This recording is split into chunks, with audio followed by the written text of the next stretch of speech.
पूर्ण परमात्मा पाप कर्म दंड को भी काट सकता है।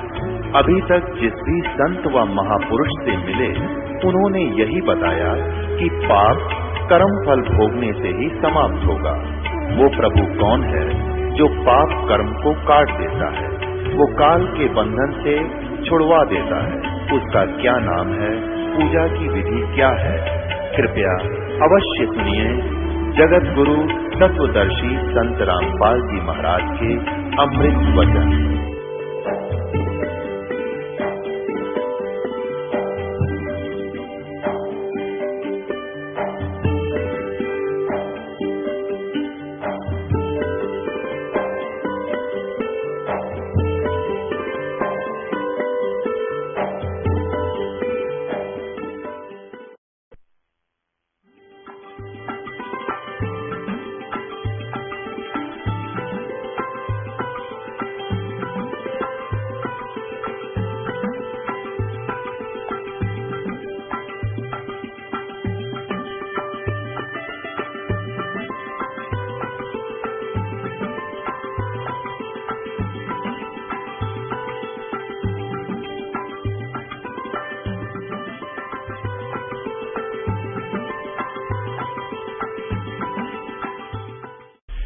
श्रीमद् भगवद गीता अध्याय नंबर 15 के श्लोक नंबर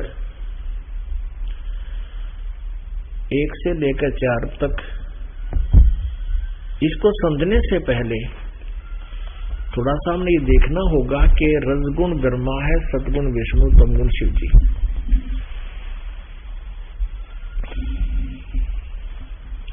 तो इसके लिए भी हम सदग्रंथों का सहयोग लेंगे। ये पवित्र श्रीमद् देवी भागवत, इसमें संस्कृत भी साथ है। सबसे बड़ा हमें लाभ ये हो रहा है कि अभी तक परमात्मा की दया से सदग्रंथ जीवित हैं। नहीं तो अभी कुछ दिनों के बाद क्या होता कि संस्कृत समाप्त हो जाती, केवल हिंदी में वो अपना तोड़ा मोड़ा अनुवाद हमारे को प्राप्त होता। इसमें संस्कृत भी साथ है।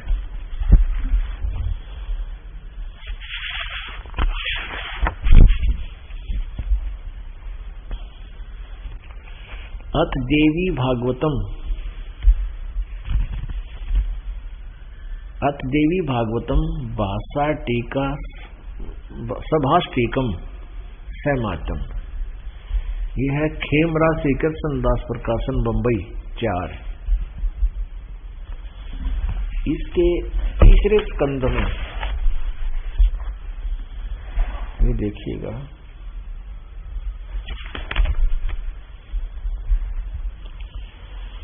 श्रीमद् देवी भागवते भाषा टीका युक्ते तृतीय स्कंध प्रारंभते। और इसमें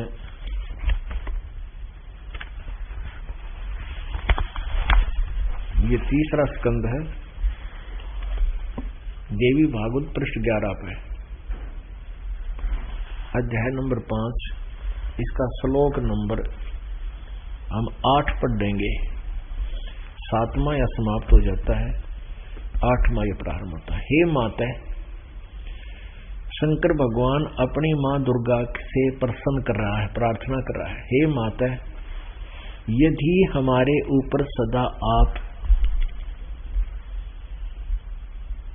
दया युक्त हो तो हमको तमोगुण में किस प्रकार प्रदान किया है? ब्रह्मा रजोगुण और हरि सतोगुण क्यों प्रदान किया है? फिर देखिएगा, हे माता, ये 8वां प्रारंभ होता है। हे माता, यदि हमारे ऊपर सदा आप दया युक्त हो तो हमको तमोगुण में किस प्रकार प्रदान किया है? ब्रह्मा रजोगुण और हरि यानी विष्णु को सतोगुण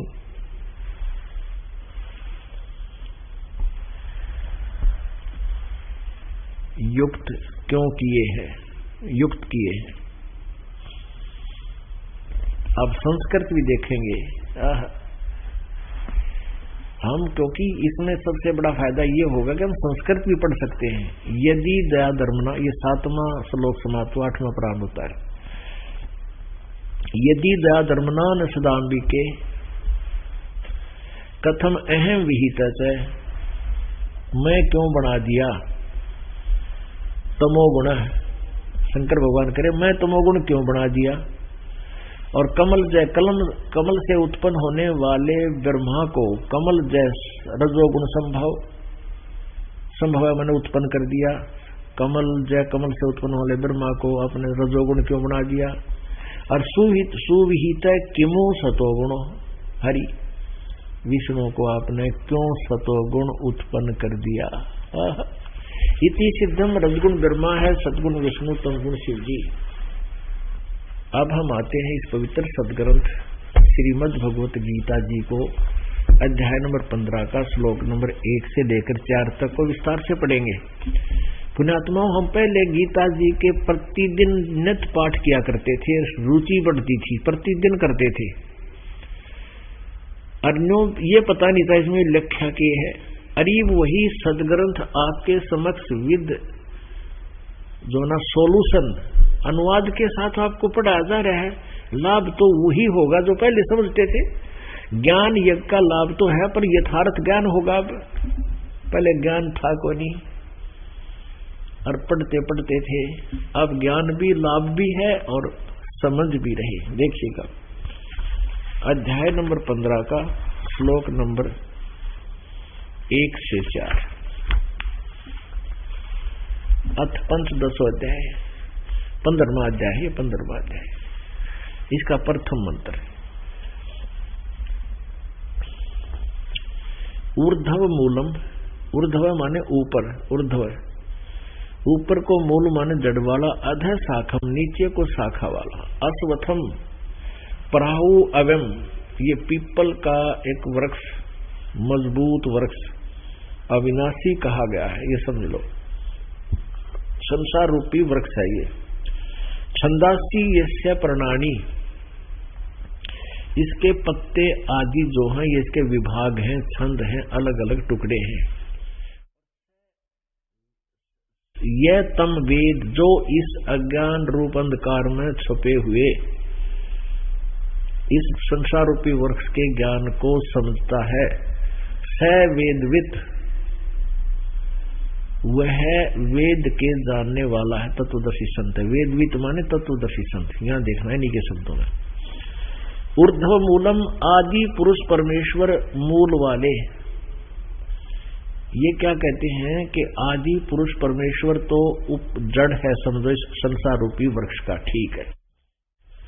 और इन्होंने लिखा अध शाखम का अर्थ गलत कर दिया, ब्रह्मा रूप मुख्य शाखा वाले, नहीं, ब्रह्मा मुख्य शाखा नहीं। अपनात्मा इस दूसरे मंत्र में इन्हीं के द्वारा अनुवाद है। दूसरे मंत्र में दूसरे श्लोक में 15वें अध्याय के में 2 जगह अध शब्द है, अक्षर, इसका अर्थ देखना, शब्द अध अध, यहां इन्होंने अनुवाद किया इस दूसरे का। अध माने नीचे, अध माने नीचे, तो हम यहां लिखेंगे अध शाखम ऊर्ध्व मूलम, ऊपर को आदि पुरुष परमेश्वर वाले, मूल वाले, ऊपर को मूल है, आदि यानी परमअक्षर ब्रह्म तो, और नीचे को शाखा वाला, अध शाखम नीचे को शाखा वाला। यह संसार रूपी वृक्ष, पीपल के वृक्ष को अविनाशी कहते हैं, वेद जिसके पत्ते कहे गए हैं। चलो अब इन्हीं के शब्दों को पढ़ लें पहले। यह संसार रूप वृक्ष, उस संसार रूपी वृक्ष को यह वेद जो मूल सहित तत्व से जानता है, संस्कृत में पढ़िए, स वेदवित, वह वेद के तात्पर्य को जानने वाला है। जो तत्व से जानता है तो तत्वदर्शी संत है। जो इस संसार रूपी वृक्ष के सर्वांग को, यानी जड़ क्या है, तना क्या है,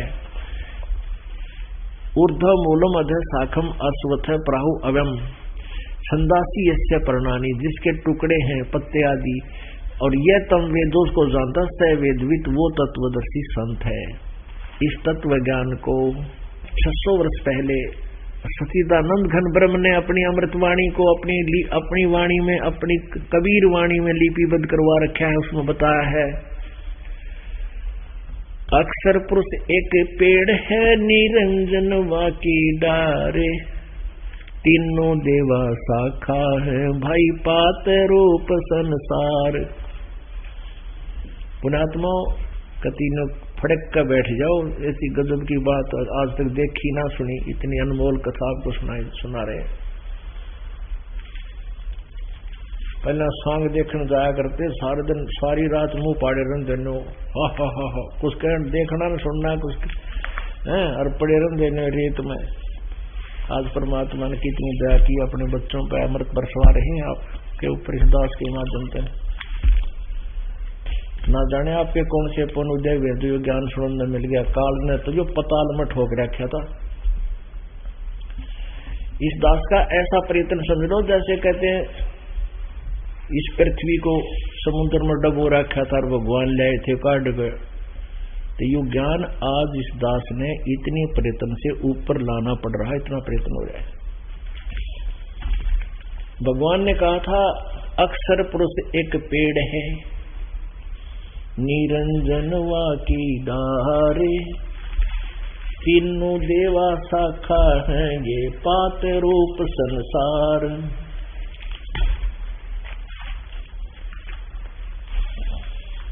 अब परमात्मा के इस ज्ञान के आधार से देखिएगा, संसार रूपी वृक्ष का एक चित्र बनाया है। ये एक पूरा वृक्ष समझो। ऊर्ध्व मूलम, गीता ज्ञान दाता ने सिर्फ 2 शब्द बोले हैं, ऊर्ध्व मूलम अधः शाखम। बस ऊपर ने जो जड़ से वो पूर्ण परमात्मा है, नीचे ने तीनों गुण रूपी शाखा है। और जो इसको पूरे सर्वांग बता देगा, मूल भगवान कौन है, ये तना कौन है, डार कौन है, शाखा कौन है, पत्ते कौन है, सवेदवित। तो परमेश्वर कबीर जी ने 600 वर्ष पहले अपनी वाणी में लिखा था, कबीर अक्षर पुरुष एक पेड़ है निरंजन वाकी डारे, तीनों देवा शाखा है पात रूप संसार।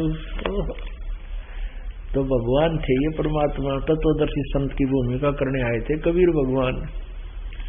अब देखिएगा, ये जो जमीन से बाहर नजर आता है वो पेड़ कहलाता है, और शाखाएं ये जड़ें गुप्त होती हैं, प्रोक्ष हैं, पृथ्वी में छुपी हुई होती है। तो अक्षर पुरुष, ये तो अक्षर पुरुष है।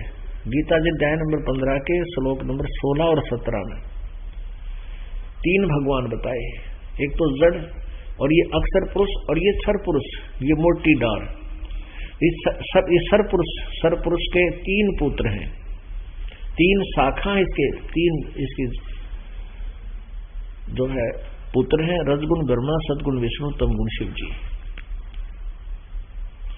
और हम यहां पात रूप संसार।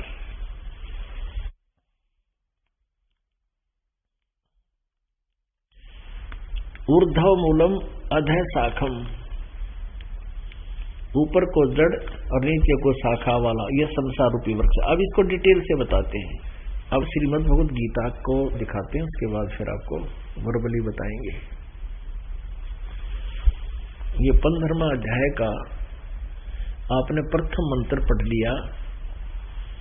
ऊपर को जड़ वाला, नीचे को शाखा वाला, ये संसार रूपी अविनाशी वृक्ष कहा है। और वेद छंदासी यस्य प्रणानी, इसके सभी शाखाएं जो हैं ये सभी विभाग हैं, पत्यादि विभाग हैं। जो इसको जानता है वो तत्वदर्शी संत है। आदि पुरुष परमेश्वर मूल वाले, अधः शाखम, नीचे को शाखा वाले, इस संसार रूपी वृक्ष को, पीपल के वृक्ष को अविनाशी कहते हैं, वेद जिसके पत्ते कहते हैं। और उस संसार वृक्ष को जो संत, जो भक्त, जो पुरुष मूल सहित तत्व से जानता है, जड़ से लेकर पत्ता नहीं जानता है, सवेदवित, वो तत्व वेद के तात्पर्य को जानने वाला है, वो तत्वदर्शी संत है। पहचान बता दी। अब दूसरे में देखो कमाल कर दिया। उस संसार वृक्ष की तीनों गुण रूप रजगुण ब्रह्मा, सतगुण विष्णु, तमगुण शिव जी रूपी, जल से बड़ी हुई नहीं, विषय पर वाला, विषय विकारों की, विषय भोग रूप कपला, देव, मनुष्य और तरह का दी शाखा योनि शाखा नीचे और ऊपर सर्वत्र नहीं, ऊपर नीचे फैली हुई है। मनुष्य लोक में कर्मों के अनुसार बांधने वाली भी ये तीनों रजगुण ब्रह्मा सतगुण विष्णु तमगुण शिव जी ही मुख्य है, यानी इसके मुख्य कारण है, और नीचे और ऊपर फैली हुई। और तीसरे में क्या कहा है, इस संसार वृक्ष का विस्तार स्वरूप जैसा कहा है वैसा यहाँ विचार काल में तेरे और मेरे डिस्कशन में गीता जी की चर्चा में इस गीता ज्ञान में नहीं पाया जाता, क्योंकि न तो इसका आदि है और न इसका अंत है तथा न इसकी अच्छी प्रकार से स्थिति है। इसलिए इस अहमता ममता और वासना रूप अति दृढ़ मूल वाले संसार रूपी पीपल के वृक्ष को, यानी सारे ज्ञान को तत्व ज्ञान रूपी शस्त्र से, असंख्य शस्त्र का अर्थ वैराग्य रूप शस्त्र नहीं, तत्व ज्ञान रूपी शस्त्र द्वारा काटकर अर्थात उसको उसे अच्छी तरह समझकर उसके पश्चात, ये चौथा 15 में जाएगा चौथा श्लोक, उसके पश्चात उस परम पद रूप परमेश्वर को भली भांति खोजना चाहिए जिसमें गए हुए पुरुष फिर लौटकर संसार में कभी नहीं आते, उनका कभी जन्म मृत्यु नहीं होता, और जिस परमेश्वर से इस पुरातन संसार रूपी वृक्ष की प्रवृत्ति विस्तार को प्राप्त हुई है, अर्थात जिसने संसार रूपी वृक्ष को की रचना की है, और उसी आदि पुरुष नारायण की मैं शरण हूं। अब इसमें स्पष्ट किया है, गीता ज्ञानदाता कह रहा है कि उसी आदि पुरुष नारायण की मैं शरण हूं, यह निश्चय करके उस परमेश्वर का मनन और निधिध्यासन करना चाहिए। अपने आत्माओं, अब गीता जी अध्याय नंबर 15 के श्लोक नंबर 16 और 17 में 3 भगवान बताए हैं, एक सरपुरुष एक अक्षर पुरुष अभी आपको दिखाया इस चित्र के अंदर, और जड़ वो इनसे न्यारा है, और वही तीनों लोकों में प्रवेश करके सबका धारण पोषण करता है, वो अविनाशी भगवान है वास्तव। अब ये 2 श्लोक इसके साथ और हमने समझने पड़ेंगे, ये देखिएगा। श्रीमद् भगवत गीता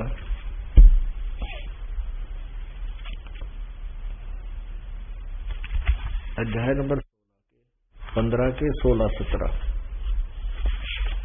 ये देखिए 15 का ये 16 का ये अनुवाद है। 16 दिवौ इवौ परसो लोके सरय च अक्षर है, सरय शर शर सरय च अक्षर है, एव च सरय सर्वाणी भूतानि कटुस्थ है, अक्षर उच्यते।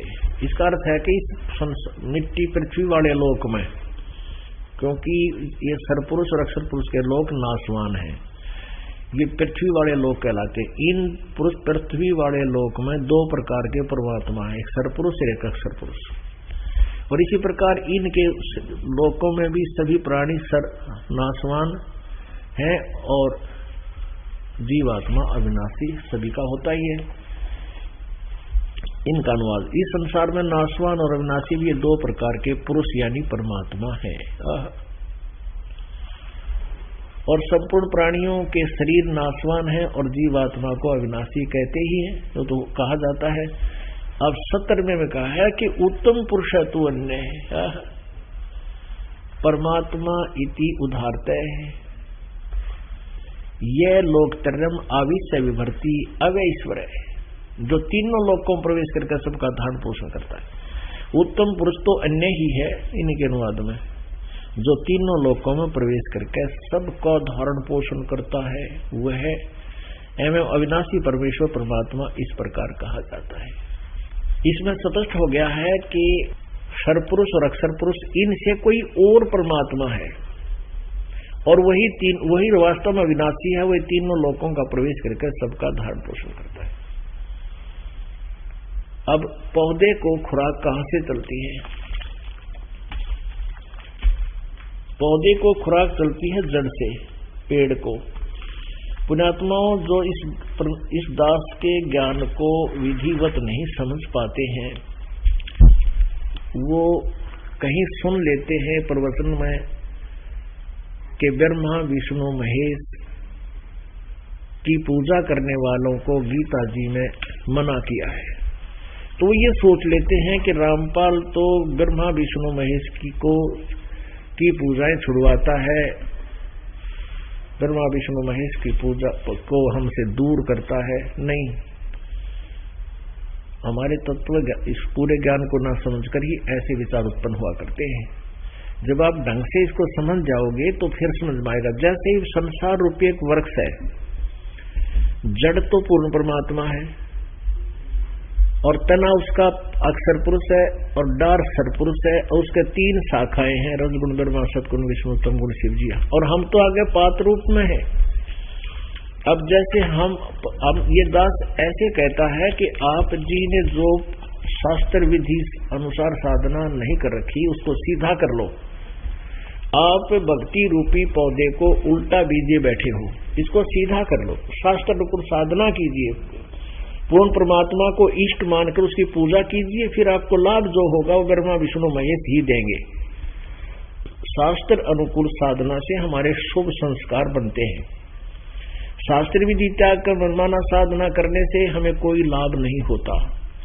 और जब हम शास्त्र अनुकूल साधना करेंगे तो हमारे शुभ संस्कार हमारे गुड अकाउंट में डिपॉजिट होंगे, फिर वहां से हमें ब्रह्मा विष्णु महेश ही हमें प्रदान करेंगे, क्यों यहाँ के ये मालिक हैं। तो इनसे दूर नहीं, ना हम कर सकते ना हो सकते। कोई ऐसा समझता है कि ये दास ब्रह्मा विष्णु महेश को छोड़ने को कहता है तो वो समझ नहीं सका हमारे ज्ञान को। अच्छी तरह समझे दोबारा। अब देखिएगा, जैसे हम कोई पौधा लाए आम का, तो कैसे बीजा जाता है आम के पेड़ पौधे को, नीचे जड़ को मिट्टी में दबाया जाता है, गमले बना ले, ये तो उदाहरण है एक। और टहनियां ऊपर होती हैं, हम इनको फिर जड़ की सिंचाई करते हैं, इसकी पूजा करते हैं जड़ की। तो ये खुराक यहाँ से चलती है जड़ से, मूल मालिक से। तना में अक्षर पुरुष में भी अक्षर पुरुष है, क्षर पुरुष में, और क्षर पुरुष से फिर रजगुण ब्रह्मा सदगुण विष्णु तमगुण शिव जी रूपी शाखाओं में, और फिर यहाँ इन शाखाओं का फल लगेंगे। ये टहनियां ब्रह्मा विष्णु महेश रूपी टहनियां हमें फल देंगी, ये फलों से लदपद होंगी, यही हमें लाभ देंगे। तो इनको काटा नहीं जा सकता। ये मूर्ख होगा कोई कहेगा टहनियों को काट दो। ये अभिन्न अंग है हमारे, लेकिन हम कैसे कर रहे हैं वो ठीक करने को प्रार्थना की जाती है।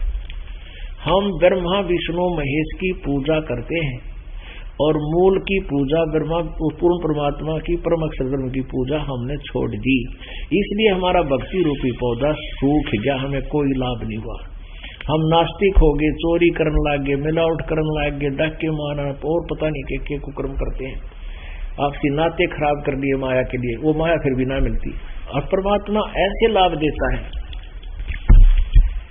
एक साधे सब सदे, सब साधे सब जावे, माली सिंचे मूल को फिर फले फूले गाए। एक साधे सब सदे, सब साधे सब जावे, माली सिंचे मूल को फले फूले गाए। कहते हैं जो समझदार व्यक्ति जो प्रॉपर वे जानता है प्लांटिंग का, पौधारोपण का, तो वो जड़ की पूजा करेगा। और एक के साथ जनते सब सज गए और सब साथ जनते सारे गए, नष्ट हो गया सारा भक्ति रूपी पौधा शास्त्र साधना होने से। तो दास ये कहता है कि आप जी ऐसे किए बैठे हो, इसको ऐसे कर लो, बस ना छोड़ना है ना कोई अलग से कुछ करना है। शास्त्र अनुकूल साधना हमने कर ली। अब क्या बताते हैं परमात्मा? परमात्मा कहते हैं इन गुरुआ गाम बिगाड़े, संतो गुरुआ गाम बिगाड़े, ऐसे कर्म जीव के ला दिए अब जड़े ना जाड़े, संतो ये गुरुआ गाम बिगाड़े। इन गुरुओं ने, नकली गुरुओं ने गाम के गाम उजाड़ दिए, बिगाड़ दिए, और वो ऐसी साधना पर ला दिए कि अब ये कहने से भी ना मानते। बेड़ पूछ को पंडित पकड़े बादो नदी विहंगा, गरीब दास वो भवजल डूबे नहीं साध सत्संगा। अब गरीबदास साहब जी परमात्मा कबीर जी से ज्ञान प्राप्त करके उन्हीं की अमृतवाणी को कैसे बोल रहे हैं कि भेड़ पूछ को पंडित पकड़े, ये भादो नदी विहंगा, और गरीबदास वह भवजल डूबे जो नहीं साध सत्संगा। अब इन पंडितों को, नकली गुरुओं को परमात्मा क्या बता रहे हैं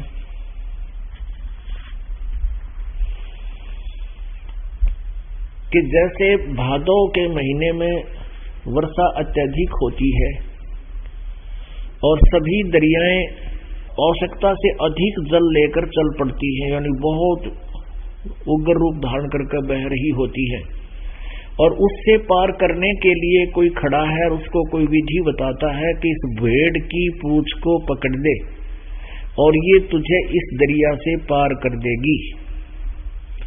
इन नकली गुरुओं ने आप जी को भवसागर पार करने का ये ऐसा तरीका बता रखा है, जो साधना वो तुम्हें बता रहे हैं इस तत्व ज्ञान के अतिरिक्त, वो ऐसी पूजाएं हैं, शास्त्र विधि त्याग का जो मनमाना पूजाएं हैं। कहते हैं भेड़ पूछ को पंडित पकड़े, ये भादो नदी विहंगा, गरीब दास वो भवजल डूबे नहीं साध सत्संगा। जिनको तत्वदर्शी संत नहीं मिलते वो भवसागर में ऐसे डूब जाएंगे जैसे वो नकली गुरु दरिया से पार करने की विधि भेड़ की पूंछ पकड़ा दी। कबीर परमेश्वर जी कहते हैं, कबीर इस संसार को समझाऊं के बारे, ये पूछ पकड़ के भेड़ की ही उतरा चावे पारे। मन माणक लहर समंदरे, मुरजीवा नग सीपन सायर, वो निर्मल आनंद कंदरे। मन माणक लहर समंदरे, मुरजीवा नग सीपन सायर, वो निर्मल आनंद कंदरे, वो निर्मल आनंद कंदरे। मोती मुक्ता दर्शत नाही, ये जग है सब अंदरे, दिखत के तो नैन ससम इनके, फेरा मोतिया बंदरे। मोती मुक्ता दर्शत नाही, ये जग है सब अंदरे, दिखत के तो नैन चश्म इनके, फेरा मोतिया बंदरे। नर नारायण देही पाके, जय कट्या न यम का फंदरे। नर नारायण देहे पाके, जय कट्या न यम का फंदरे। रतन अमोली दर्शत नाही, ढक्कार है वा की जंदरे। पूर्ण ब्रह्म रटे अविनाशी, जो भजन करे उस गोविंदरे। तत् ब्रह्म का पूर्ण ब्रह्म रटे अविनाशी, जो भजन करे गोविंदरे। भाव भक्ति जा हृदय होई, फिर क्या कर है सुरपति अंदरे। इंद्री कर्म न लगे लगारन, जो भजन करे निर्दंदरे। गरीब दास जग कीर्ति होगी, जब लग सूरज चंद्रे। पुणात्माओं, इसमें ये बताने की चेष्टा की है संत गरीबदास साहब जी ने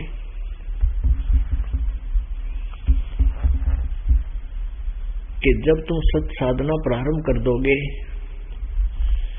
आपको जैसे समुद्र में मोती होते हैं, तो इस भक्ति रूपी इस मोती आपको इस तत्व ज्ञान रूपी समुद्र की लहर लहर में मिलेंगे।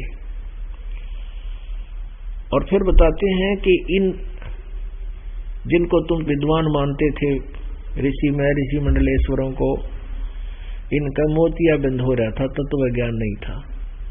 और इनकी ये दिखे थे विद्वान पर जानते कति नहीं।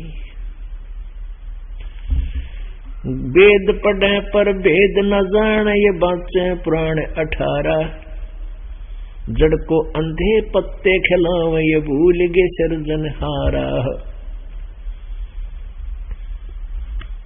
अब क्या बताते हैं भाई, गुरु बिन काहू न पाया ज्ञाना, जो थो था बुस छड़े किसाना। गुरु बिन वेद पढ़े जो प्राणी, समझे न सार रहे अज्ञानी। तो पुण्यात्माओं, परमेश्वर स्वयं आए थे तत्वदर्शी संत बनकर। उसके बाद अपनी प्यारी आत्माओं को, जिनको ये मिले, उनको ये कह दिया था कि तुम ये एफिडेविट लिखकर छोड़ जाना अपनी अमृतवाणी को मेरे विषय में। फिर आएगा कलयुग की 20वीं पीढ़ी या 20वीं पीढ़ी प्रारंभ है। जब परमात्मा स्वयं आए थे प्रथम पीढ़ी कलयुग में मगहर से शरीर गए थे, वो प्रथम पीढ़ी थी। अब ये मध्य 20वीं पीढ़ी है। आगे आने वाले लास्ट ऑफ द कलयुग वो कृतघ्नी प्राणी हो जाएंगे, कच्चा मांस खाया करेंगे, कोई दीन धर्म रहेगा नहीं, कोई भक्ति नहीं करेगा। पुण्यात्माओं, अभी देख लो कितना जुल्म हो चुका है। ये थोड़ा सा क्षेत्र भारतवर्ष का बचा हुआ है जो मांसाहारी नहीं है, बहुत कम है, नाम मात्र के। पूरे विश्व में नुखावन जैसे ये जंगली शेर खाया करते मांस को, इतनी रुचि से खाने लगे, ऐसा पाप कमा रहे हैं। नशे, शराब, बुरा हाल हो गया।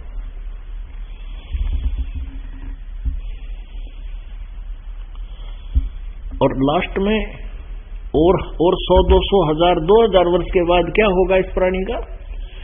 ये तो दया होगी मालिक की। पुण्यात्मा इस मार्ग को समझकर बुराई त्याग देंगे, फिर से एक बार स्टेबिलिटी होगी, डर बनेगा भगवान का। और परमात्मा जो सुख देगा वो कोई नहीं दे सकता, जो परमात्मा धन देगा वो राष्ट्रपति भी नहीं दे सकता।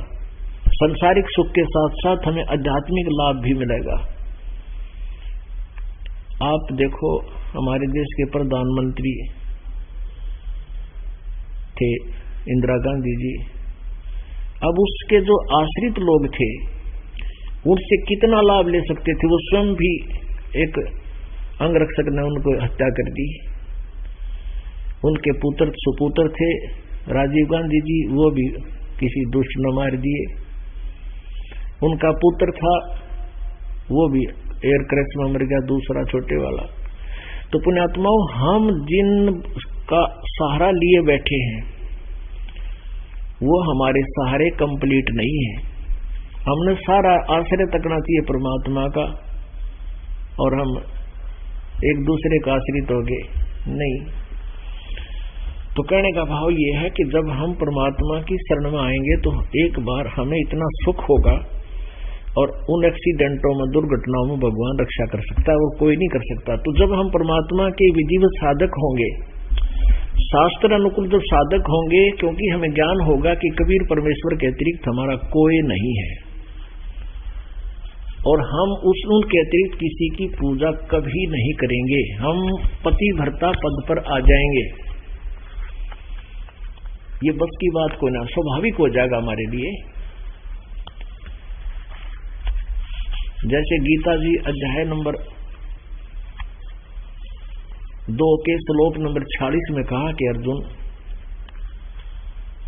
जिसमें तुझे तत्व ज्ञान हो जाएगा और उस एक परमात्मा की भक्त से तू परिचित हो जाएगा, पूर्ण परमात्मा से, उसके पश्चात तेरी बुद्धि की स्थिति ऐसी हो जाएगी जिस प्रकार बहुत बड़े जलाशय की प्राप्ति के उपरांत एक छोटे जलाशय में जैसी आस्था रह जाती है, ऐसी तेरी आस्था फिर उस तत्व ज्ञान और पूर्ण परमात्मा की समर्थता को जानकर अन्य भगवानों में तेरी श्रद्धा ऐसी रह जाएगी ऑटोमेटिकली। जैसे पुराने समय में जब ये ज्ञान बोला गया श्रीमद् भगवद गीता जी का,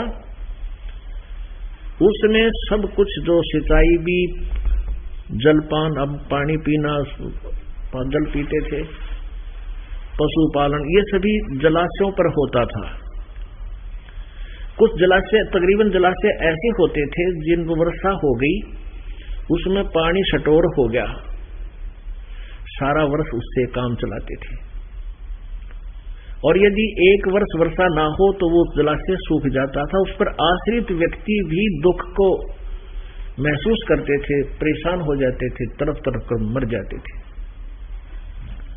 तो यहां क्या बताना चाहता है कि उस छोटे जलाशय के स्थान पर उन प्राणियों को यदि बहुत बड़ी झील, बहुत बड़ा जलाशय प्राप्त हो जाए, जिसको 10 वर्ष भी वर्षा ना हो तो भी उसका जल समाप्त ना हो, इतना बड़ा जलाशय, तो फिर उनकी आस्था उस छोटे जलाशय में जैसी रह जाती है, ऐसी ही बड़े जलाशय के प्राप्त होने के उपरांत। अब देखो, छोटे जलाशय का जल बुरा नहीं था, लेकिन वो सफाई नहीं था, अंडरस्टूड है। और जब वो बहुत बड़ी झील मिल गई जहां 10 वर्ष वर्षा ना हो तो भी जल नहीं समाप्त हो, तो तुरंत सब प्रस्थान कर जाते हैं वहां पर। वो छोटे जलाशय ने कोई ना चाहता, फिर वो जल बुरा नहीं, लेकिन वो काम चलाऊ, अस्थायी, नाशवान है। तो ऐसे ही कहा कि जब आप जी को पूर्ण परमात्मा सत्य पुरुष की जानकारी, उसके गुणों से आप परिचित हो जाओगे,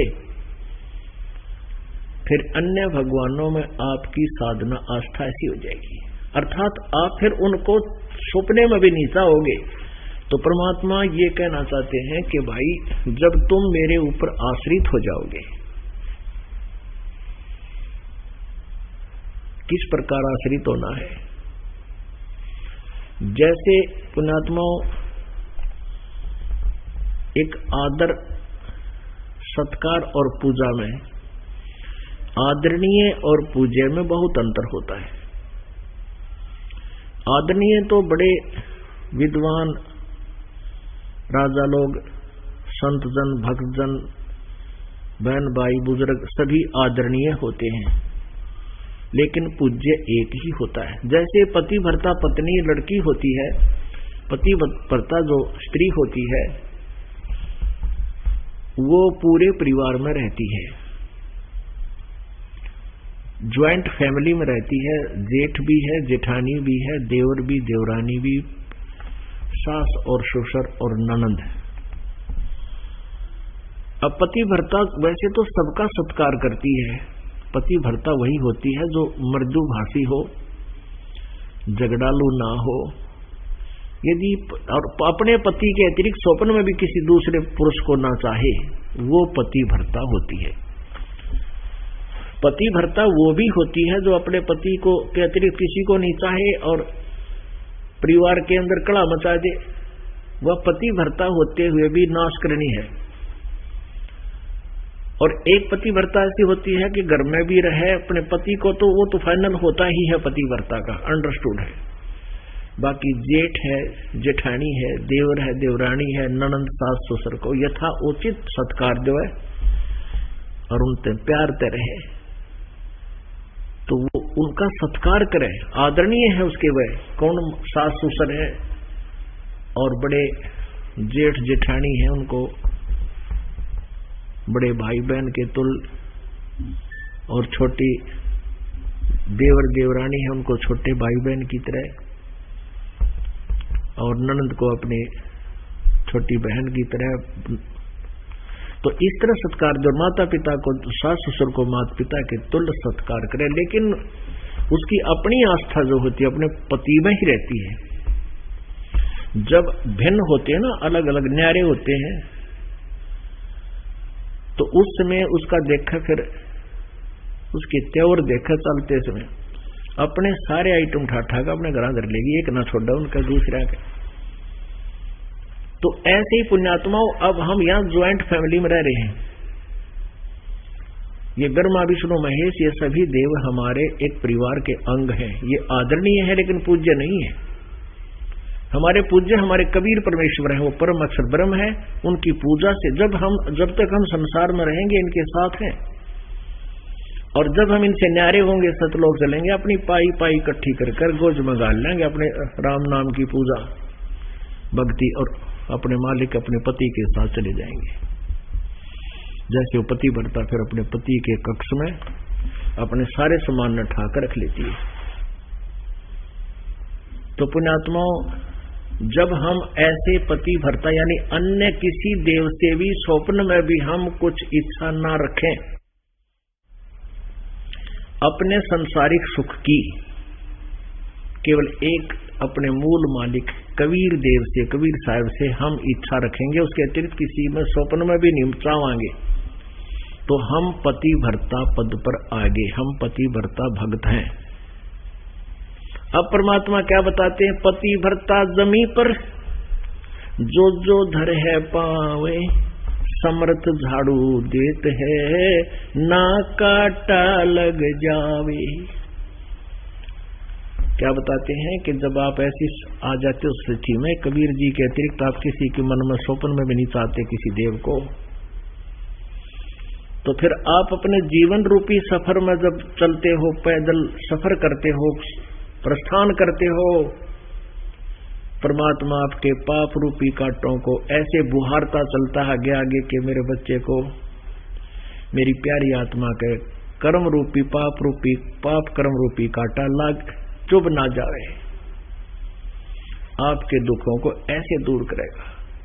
पति भरता जमी पर जो जो धर है पावे, समर्थ झाड़ू देते है ना काटा लग जावे।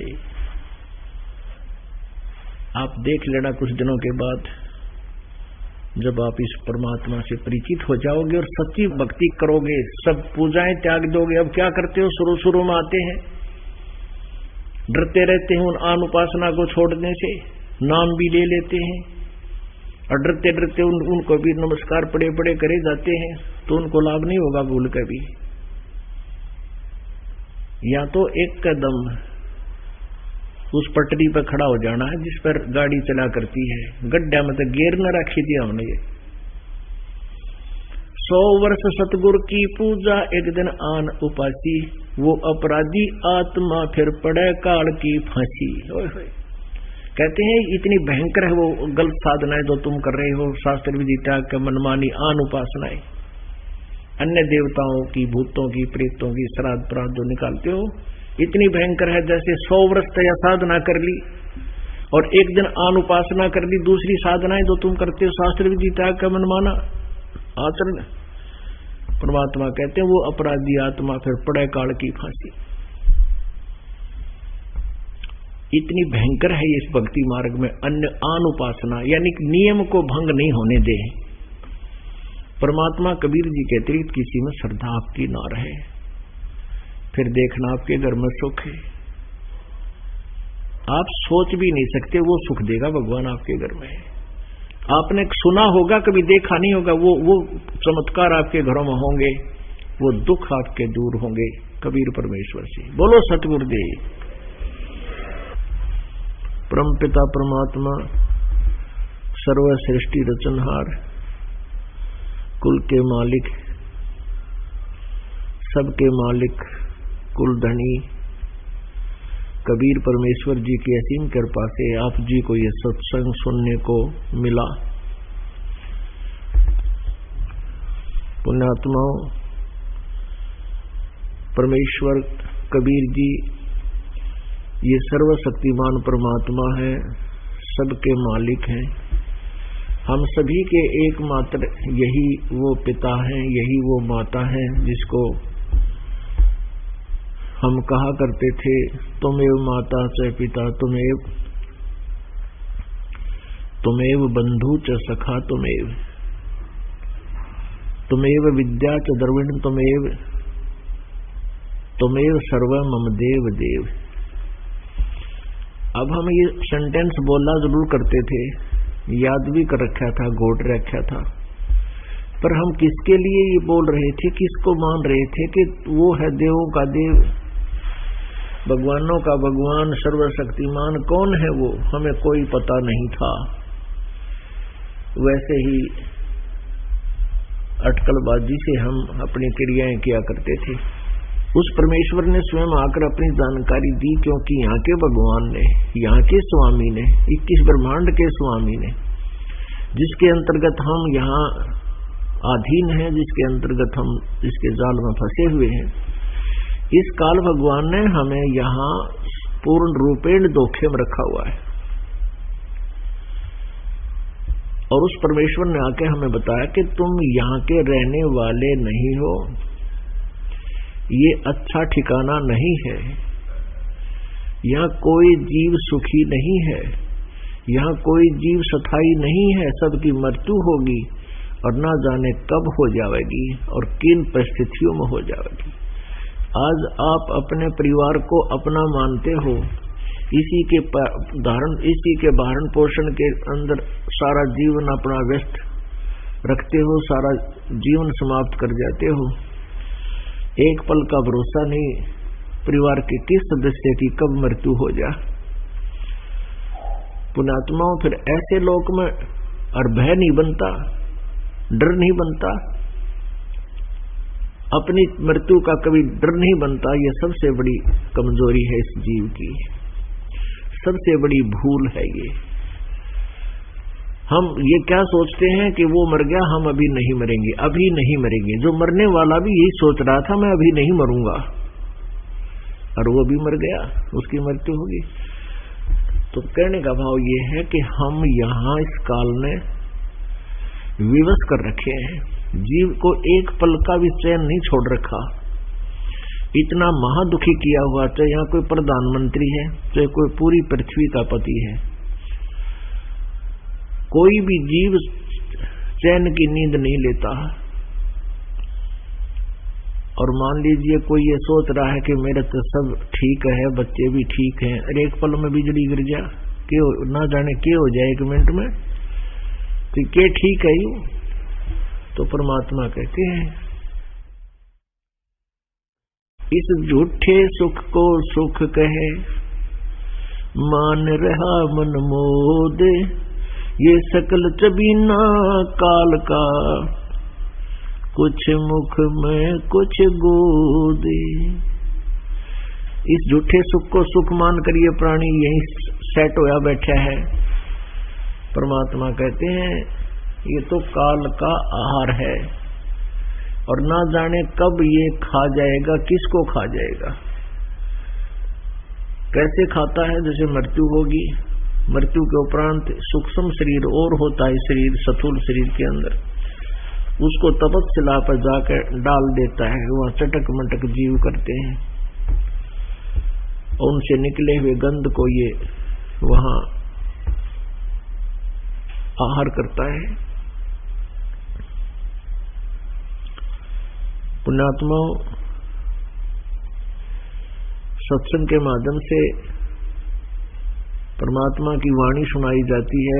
परमात्मा की वाणी मीन भगवान का आदेश सुनाया जाता है।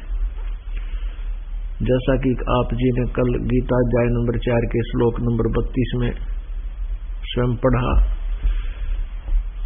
कि उस सच्चिदानंद घन ब्रह्म की वाणी में, परम अक्षर ब्रह्म की वाणी में, जो स्वयं आकर उन्होंने अपने मुख से बोली हुई है, उसमें आध्यात्मिक धार्मिक अनुष्ठानों के विषय में विस्तार से जानकारी दी हुई है।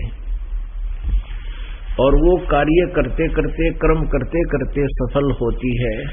हठ योग आदि जंगल घर छोड़कर जाने से नहीं, मतलब उसमें उसकी आवश्यकता ही नहीं। वो एक अनमोल ज्ञान है, तत्व ज्ञान है। गीता अध्याय नंबर 4 के श्लोक नंबर 34 में फिर प्रमाण दिया है कि उस ज्ञान को जो सच्चिदानंद घन ब्रह्म की वाणी में सच्चिदानंद घन ब्रह्म ने अपने मुखारविंद से उच्चारित करके लिपिबद्ध करवा रखा है, वो ज्ञान, उस ज्ञान को तत्वदर्शी संतों के पास जाकर समझ और उनको दंडवत प्रणाम करने से, कपट छोड़कर प्रश्न करने से वो तत्वदर्शी संत तुझे अध्यात्म ज्ञान बताएंगे, वो तत्व ज्ञान से परिचित कराएंगे। तो परमेश्वर ने स्वयं तत्वदर्शी संत की भूमिका की, सन 1398 में वो सतलोक से चलकर आए, अपने निज स्थान से चलकर आए अमरलोक से, और भारतवर्ष के पवित्र भूमि पर भारतवर्ष के काशी शहर में लहरतारा नामक एक तालाब के अंदर विकसित कमल के फूल पर नवजात शिशु का रूप धारण करके वो परमात्मा प्रकट हुए, लीला की उन्होंने। और उनको एक नीरू नीमा नाम के जुलाहा दंपति उठाकर ले गए। उनका संतान नहीं थी, निसंतान थे। लीला में शरीर से परमात्मा बड़े हुए। जब वो 5 वर्ष के हो गए,